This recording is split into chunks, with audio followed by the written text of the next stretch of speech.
As long as I'm standing, the war is not over. Our two ancient houses face collapse because of your stupidity. I did what I had to do to survive. I will always be a Stark. He died for us. If we are not willing to do the same for him, we're cowards. The real war is between the living and the dead. And make no mistake, the dead are coming. Welcome back, everybody, to Rant of Thrones, the poor man's Game of Thrones after show. I'm Justin. Hey, I'm Kelly, and together we are we're a mother and son podcasting TV show reviewing duo. I never know how to make that smooth. I just can't. You are the world's worst at know. opening the show up with some kind of... You change it up every week, too. I never know what we're going to get with whenever I say I'm Justin. You're like, I'm Kelly, and then there's just nothing off the rails. Or I just, fall off the side of a cliff. So, hey, y'all. Hey, y'all, we're the dumpster fire that talks about Game of Thrones. That's what we are. Thank you. Okay, I'm writing that down. The dumpster fire. Not only are we the poor man's Game of Thrones after show, we're the dumpster fire that talks about Game of Thrones. But we're going to be discussing Season 6, Episode 7, The Broken Man. And in this episode, the High Sparrow eyes another target. Jaime confronts a hero. Arya makes a plan. And the North is reminded. So before we get into the episode, I want to break these down one by one here, because I thought this was the most humorous episode synopsis I think I've ever read for Game of Thrones. Yeah. It's the most vague. It's kind of bullshit, and it's kind of I don't even know. Like, I want to know who wrote this. We get bullshit synopsises every week. Well, okay. Or synopsi. I'm not sure. I don't know. Who knows? I'm sure some smart person listening to us knows exactly what it is. No, smart people do not listen to us. That's very true, yeah. Okay, so last week, Episode 6, Blood on My Blood, it was an old foe comes back into the picture, Walder Frey. Mm-hmm. Gilly meets Sam's family, pretty straightforward. Arya faces a difficult choice. She did face a difficult choice because she had to decide whether or not to kill Lady Crane off, or, to be Arya Stark that protects people and is not a dickhole like some of the other faceless men are. And then Jaime faces off against the High Sparrow. Fairly straightforward, right? Okay, if you say so, but I seem to feel like you always think they are kind of bullshit. Sometimes I do think that. This one, the High Sparrow eyes another target. Okay, that one that I get. That's pretty straightforward. That's Lady Olenna. He is eyeing her in this episode. He has the conversation with Marjorie. He's like, "Hey, you better tell Grandma to come correct because I'm about to off her ass." Right. So, okay, get that. Jaime confronts a hero. Yeah, I'm not real sure about that one. I understand what it is. They're talking about Sir Bryden, the Blackfish. Yeah. This is Catelyn's uncle. So I get that that's who he confronts in this episode. And he's a hero, I guess, because he's still continuing the fight against the Lannisters, even though the war has been over. At least that war's been over for quite some time. Basically, since the Red Wedding, that was pretty much the writing on the wall. The Starks and the North really just kind of crumbled after that, it seems like. Okay, so all right, maybe I'm coming around to your way of thinking. Exactly. Arya makes a plan. She did. She made a plan. It was not a good plan. It was a great plan, and we'll get to breaking down. Do you really think that was a great plan? I think it was an excellent plan. Get the hell out of there. Okay, yeah, I will give you that. She just wasn't. I mean, as soon as the sweet old lady came towards you, you should have known. Exactly. That was stupid. She should have. Hiding in plain sight was dumb. Did Jaqen Hagar not teach her anything? Apparently not. Yeah, so we watched a season and 7 episodes of Jaqen Hagar and the Waif teaching her shit to have her not learn anything and get stabbed in the stomach by that Waif cunt. Yeah, God. Oh, and I didn't really understand. I still don't understand why she was such a bitch about it. Why did she hate her so bad? Well, we didn't talk about it last week, but after I watched a few more people discussing Game of Thrones, and of course we do this immediately after the show. I mean, we just finished watching the episode, You didn't and have really time sometimes for it to sink in. yeah, exactly. Not everything sinks in, and so you have this waif girl. If she's a true faceless man, she wouldn't care. Exactly. They don't have feelings. They don't have emotions. So this whole storyline with Arya, I'm just ready for it to be done with the faceless men. Like, Okay, let me ask you this: would you have been happy if she would have finished Arya off? no, I wish Arya would have been like, whenever, as soon as, hey, sweet little, Okay. she just takes Needle out and stabs the old lady like 50 million times. And then it would have even been funnier had it been like just really some old lady, and then she was like, "Hey, here's some fish," and Arya's just going around stabbing every old person that she sees because she thinks it's going to be like some faceless Okay, man. now that would not be Stark-like at all. It's not and Stark-like. let me but ask she's you been this, too. She got trained by the Hound as well. Well, that's true. Did you notice last week when she pulls Needle out from that pile of rocks? Does Needle look like it's grown because Staria's bigger now? Needle seems Staria? like. I'm sorry, Staria. Where did that come? That's what Arya and Stark together comes out. I like I actually love that. I love that. That's gonna be my I- new Twitter name, Staria. It's Staria. I think you should go. I think you should still be Staria Stark. Staria It's a Stark. nice alliteration there. Did Needle seem like it's bigger now? It did. It did seem quite a bit bigger. So, but it was also really, really small back in the day. And I'm like, okay, I love Arya. Think she's a badass. I don't see how she's gonna go cut down all these people with Needle, which is basically a thumbtack. So, Right. yeah, Needle's a little bit. It's magic. It's magical. I mean, what's it was the next step up from a needle? I don't have any idea. Yeah, I don't know either. But we won't return back to talk about Arya and Bravos. That was the extent of it. Other than I thought it was a dream for a second, like for a split second. I thought it was like it seemed very dreamlike, and especially whenever she was walking through, through the city, and people were Yeah. kind of like staring at her, and she's like literally bleeding out. Which I get, this is Middle Earth or Yeah, not these Middle people Earth, are medieval well, times. Yeah, Middle Earth. we don't really know where it is. Well, I mean, Um, I'm pretty sure they're not like There's hanging no out elves. with hobbits and so I really don't know there because could be. there could be. I mean, we have White Walkers and all these other magical things. Why not elves and hobbits? And That's very true. Do you think she's gonna die? I don't think so. Is this how Arya Stark goes out? I don't think so. Yeah, I I mean, don't think so either because we saw her in the trailer for next week. Oh yeah, that's true. Yeah, we did. I think she's gonna get some sweet, sweet revenge on that waif chick. I hope so. Yeah, I don't know what death do I want for the waif chick? Because Needle just doesn't quite cut it. The way that she killed Meryn Trent back in season 5, where she stabbed his eye out.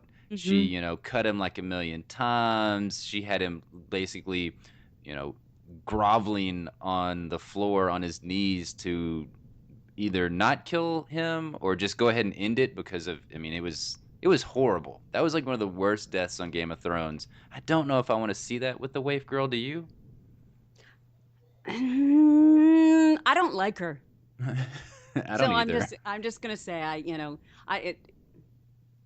don't know what I just wish that there was some way that Arya would be able to talk Jack into killing the waif, because Yeah. obviously the waif is all up his butt.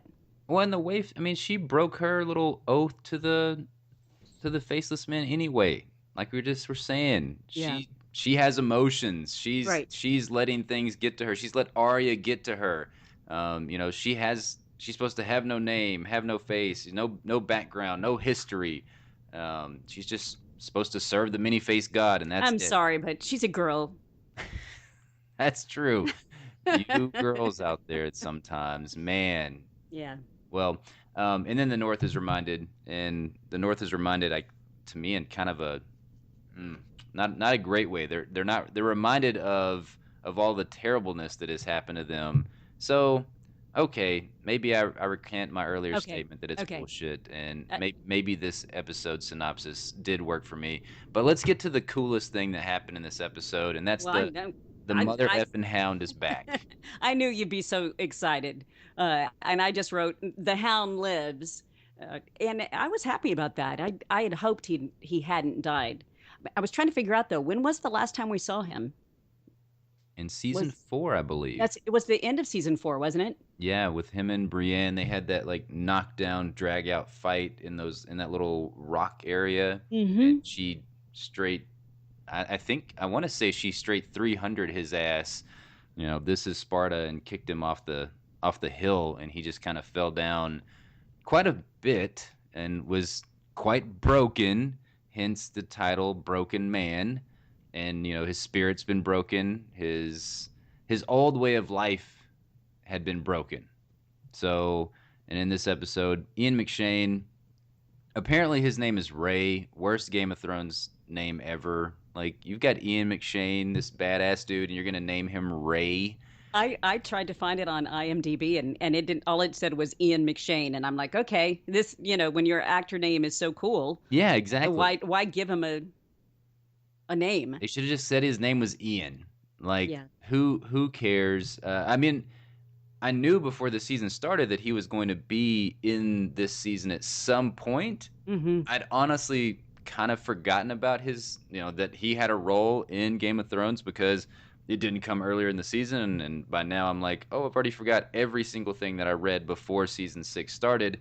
But yeah, the only reason why I found out that his name was Ray was literally because after the episode, they have the inside the episode, and then the D&D brothers, which they're not real brothers, but they come on there and they talk about, the pivotal scenes from the episode, and they talk about Ray, his character, but they don't even say, like, I don't even think they mentioned Ian McShane.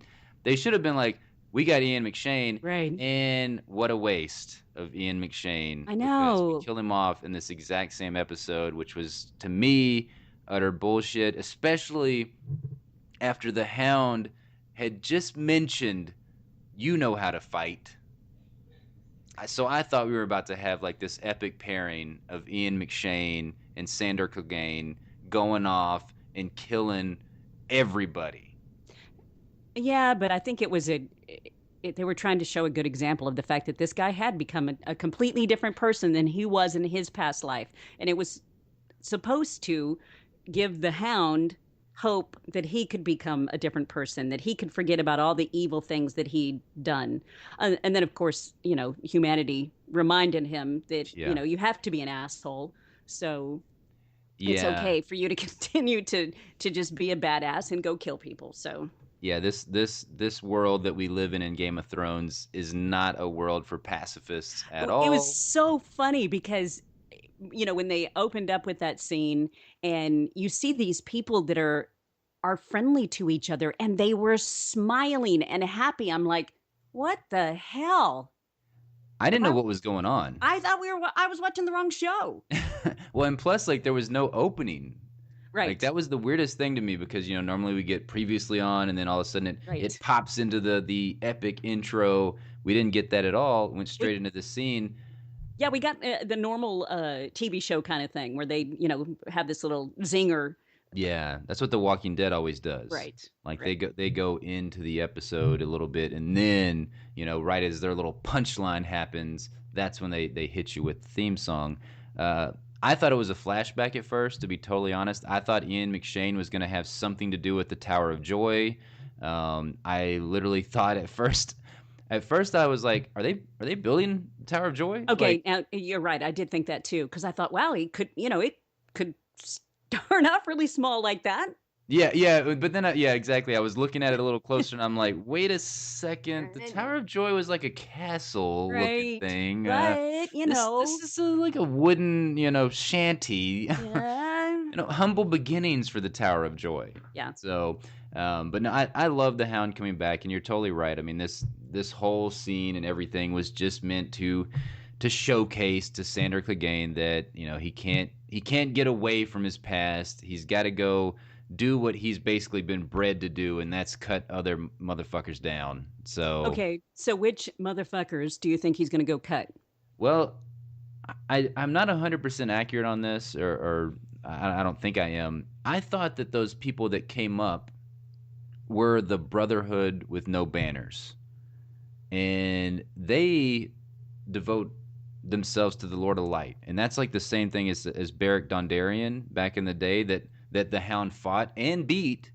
Only I think Thoros of Myr resurrected Beric Dondarrion after the Hound had defeated him. And that really tripped him out because remember he used the fire and like there's like flames everywhere, and of course the Hound is like deathly afraid of fire because of his asshole brother. Right, as well he should be. As well he should be. So I don't know. I mean, my obvious thought is that it's going to lead into some kind of battle with the mountain, Franken Mountain at this point, because you saw that what's his face, Ian McShane's character, he was basically a part of what is it? I wrote it down, the High Seven or the Faith of the Seven, excuse me, because he was a Septon, and he had the same symbol that the High Sparrow wears. Because last week, this is another thing that I didn't catch last week because I don't know, who knows? I was probably drinking beers while I was watching the episode. But last week, whenever Tom and the High Sparrow they came together and joined forces, and they had that new sigil, and it was basically the Faith of the Seven sigil with the House Baratheon type thing or whatever. I didn't. I don't even remember it having the stag from House Baratheon, but they had changed it because basically. The faith and the crown had came together, and that's why all the King's Guard and everything they had the new sigil on there, and I just remembered it from that this guy Ray had that same sigil like, for the Faith of the Seven. Yeah, I know Ray. What a stupid ass name. Jeez, man, come on, people, give Ian McShane a cooler name than Ray.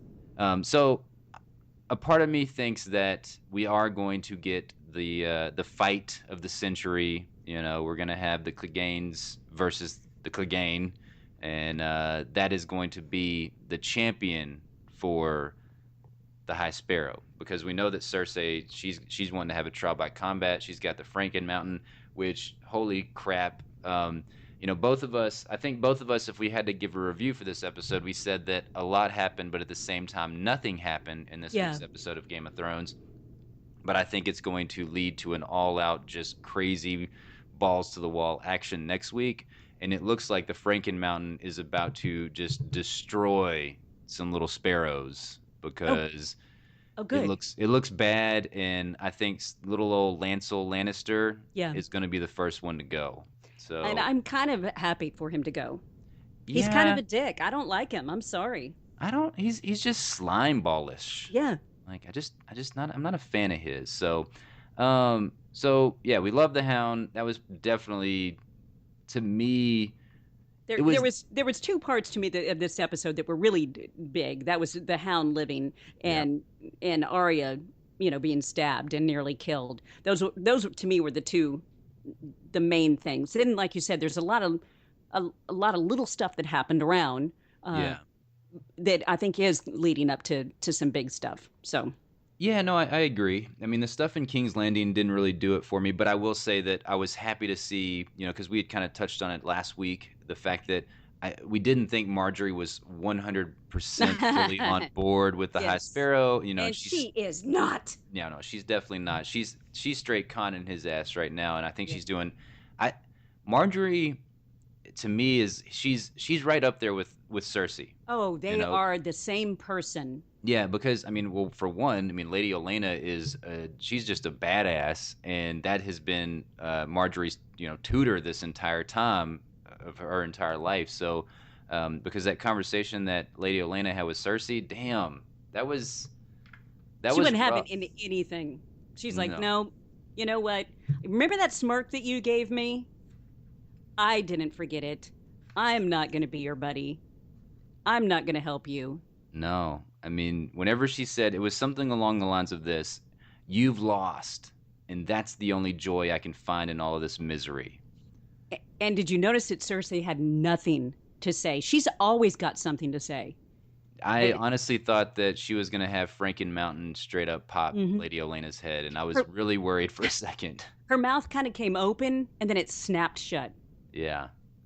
There was two zingers. The other one was the I wonder if you're the worst person I've ever met. The truly vile ones stand out. Mm-hmm. I'm like, damn, Lady Olenna is throwing some hot fire at Cersei right now. So I love those scenes with them together. I don't know. It just sounds like to me, and I think we talked about it last week with Bran's visions, and he had that one vision of King's Landing just basically erupting in wildfire. Right. I just feel like Cersei's gonna burn this bitch down. Like, she hates everybody. I mean, I think this was like Cersei actually truthfully coming out and trying to get Lady Olenna on her side. Like, I don't feel like that there was any like ulterior motives. No, I think she was serious. Yeah. She really was trying to say, "Hey, look, she didn't come out and say sorry, but basically let's let the past be the past." Yeah. And we need to band together. There's not a whole lot of times that she's genuine in anything. No. And I felt like she was this time. But I certainly do. I don't think this was disingenuous from her at all. Like, I feel like she's truly seen that all those times where she was terrible to other people and, was always backstabbing other people is coming back to haunt her, and that she really has nobody on her side except for this beast of a right. Monster that she has. And Elena did point that out. Yeah. All your family's gone. Jamie's not here. Yeah. Your son is turned on you. Everybody has turned on you. You have no one. And that was pretty much when her mouth just kind of snapped shut. Would she kill Tommen? Oh, hell yes. You really? I don't know if she would. I mean, we've seen her do the craziest of crazy things and the most horrible of things in the past, but she even says that to Lady Olenna. She's like, you love your children and everything. So I don't know. It is weird to think. I think that she may indirectly be the death of Tommen. The previews for next week, Jamie says something about the fact that he loves Cersei and that he doesn't care if he has to kill all the Tullys to get back to her. And I, it's so funny because I'm getting these goosebumpy feelings, this Romeo and Juliet kind of thing, which again, I know it's creepy, but they are my favorite love story.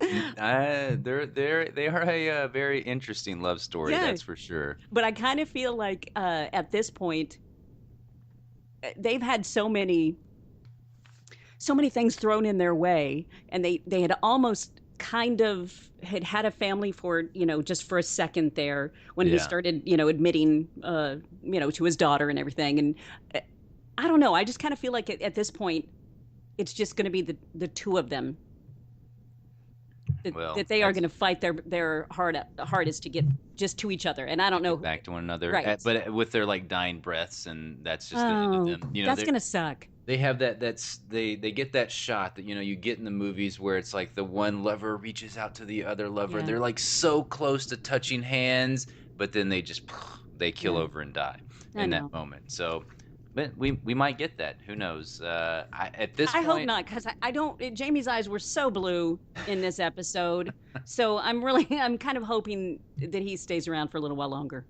I don't know what's going to happen there, because that's where I wanted to go to next is actually to River Run. Yeah.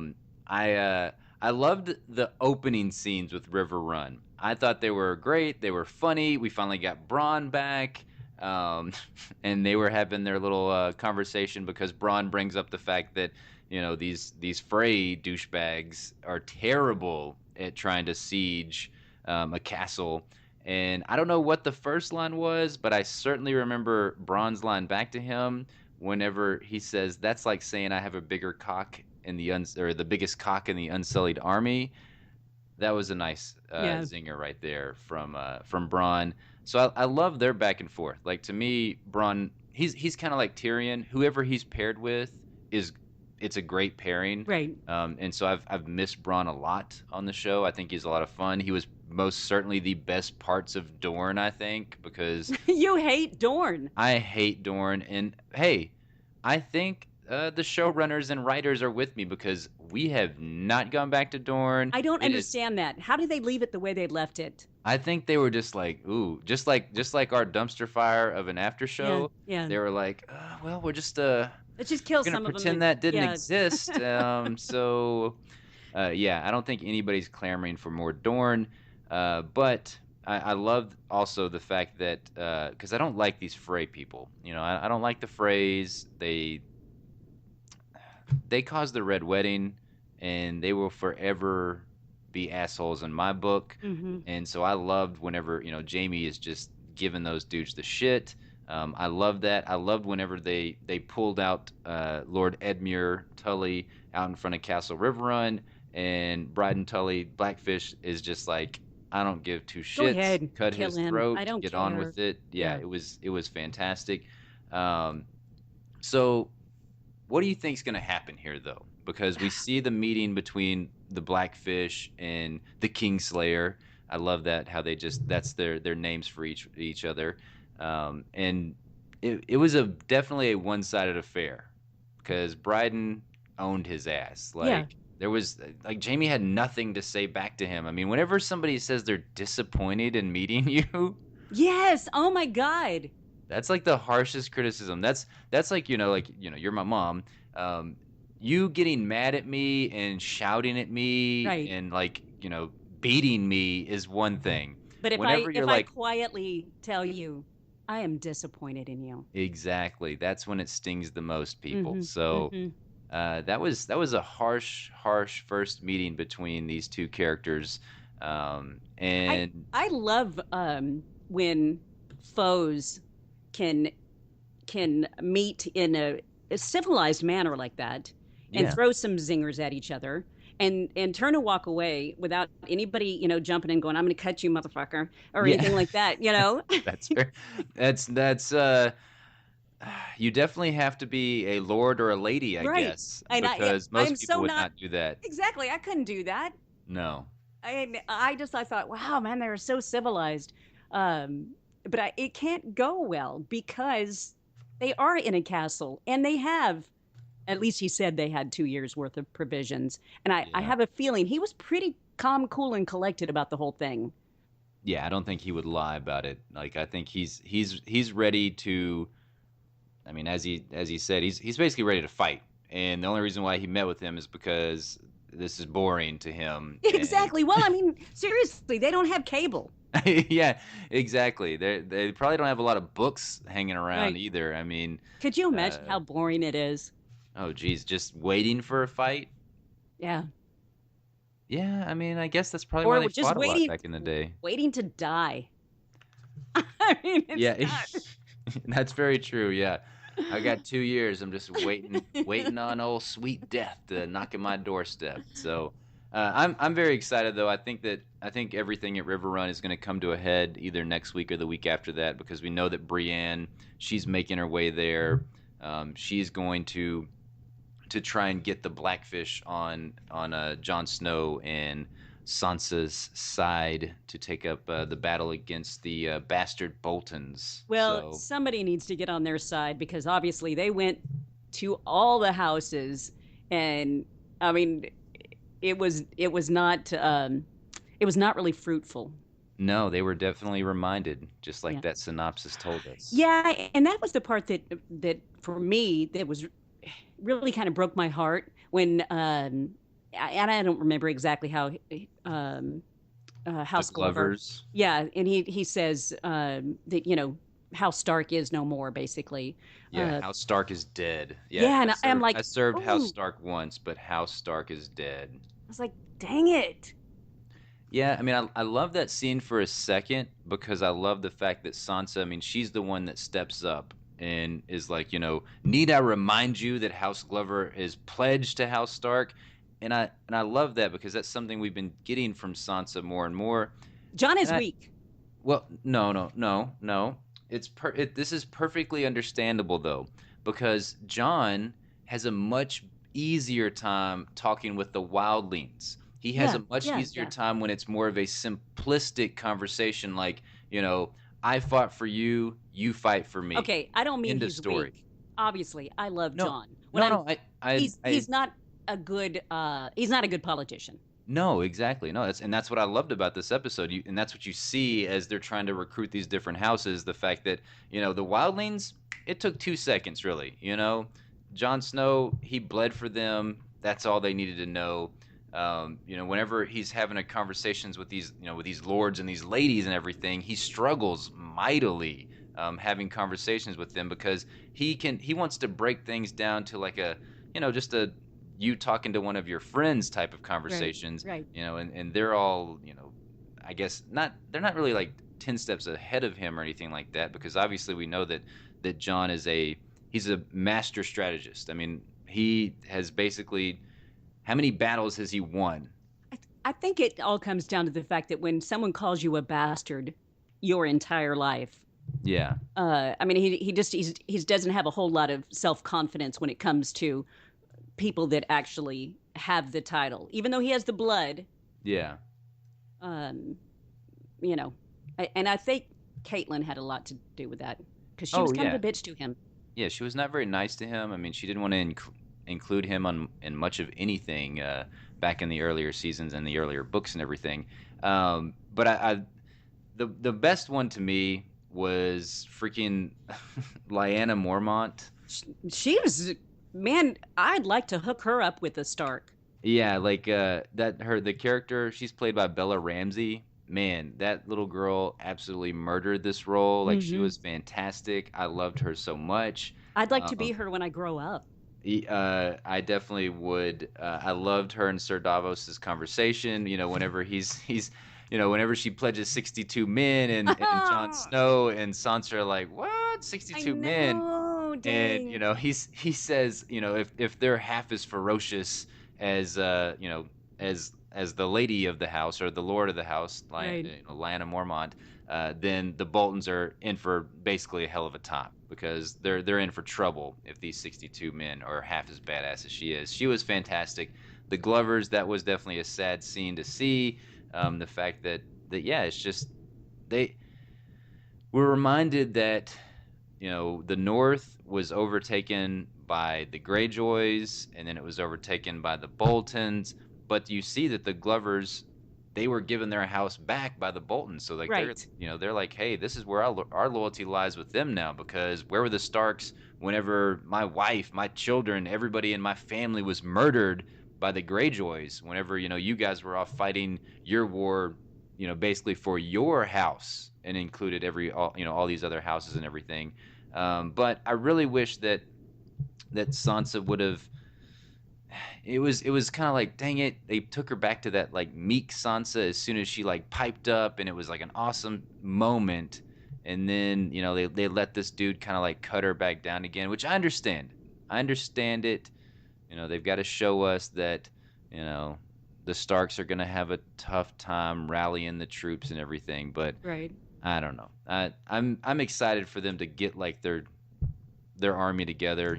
As John in this episode, he's like, we're going to war no matter what, which we know didn't work out quite that well for Stannis. So I think he needs to hold back a second. Whoever I didn't catch who Sansa sent that letter to. I don't remember. No, I stopped it, went back. You couldn't tell. I'm pretty sure. I mean, I can't remember who Littlefinger told her would be on her side, or maybe it was sent to Littlefinger. I don't know. I didn't catch it at all. So and it bothered me. Yeah, I wish I would have known exactly. I know that they said it, because she was the one that was saying that they needed to go talk to these people, but I just could not remember. I didn't have subtitles on. So feel free to let us know in the comment box down below, because yeah, I just don't remember who it was I didn't catch who it was. See, that's what happens when you have I've got this huge TV that is wonderful, but I don't have the remote for it. So I can't figure out how to turn on the captioning. Yeah, you need the subtitles. Yes. Yep. They help tremendously. So, all right. So it's time for the bacon score. How many bacons out of 5 do you give episode 7, The Broken Man? This is hard for me because obviously I seem to only give it 5 bacons. You do. Mm-hmm. But this week I'm not going to give 5 bacons. Oh. I know. I'm actually going to give this in the Game of Thrones world. this is a 4 bacon episode for me. I think that's still a good score. I'm gonna give it.